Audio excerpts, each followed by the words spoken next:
একদিন জঙ্গলের রাজা সিংহ ঘোষণা দিলেন তিনি একটি বড় পার্টি আয়োজন করবেন। পার্টিতে জঙ্গলের সব প্রাণীকে আমন্ত্রণ জানানো হল। সিংহ বললেন, সবাই নিজের প্রিয় খাবার নিয়ে আসবে আর একসঙ্গে আনন্দ করব। সবাই খুশিতে প্রস্তুতি নিতে লাগল। হাতি বলল, আমি বড় বড় কলা নিয়ে যাব। হরিণ বলল, আমি তাজা ঘাস নিয়ে যাব। শেয়াল বলল, আমি ঝালো ঝালো মাংস নিয়ে যাব। বানর খুব উত্তেজিত। সে ভাবল, পার্টিতে যদি একটু মজা না করি তাহলে কেমন হবে। পার্টির দিন এল। প্রাণীরা জঙ্গলের বড় ফাঁকা জায়গায় জড়ো হল।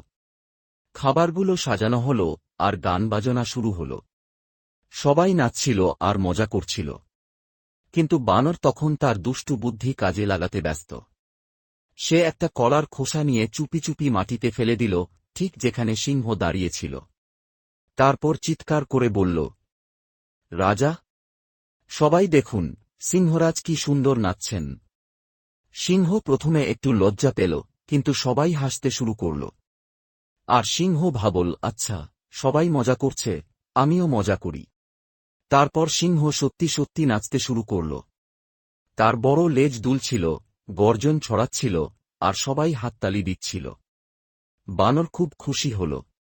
কিন্তু হঠাৎ সে নিজেই আরেকটা কলার খোসায় পিছলে পড়ে গেল।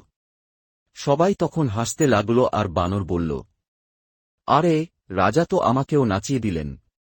সেই দিন জঙ্গলে এত আনন্দ হয়েছিল যে সবাই বলল, এমন মজার পার্টি আর কখনো হয়নি।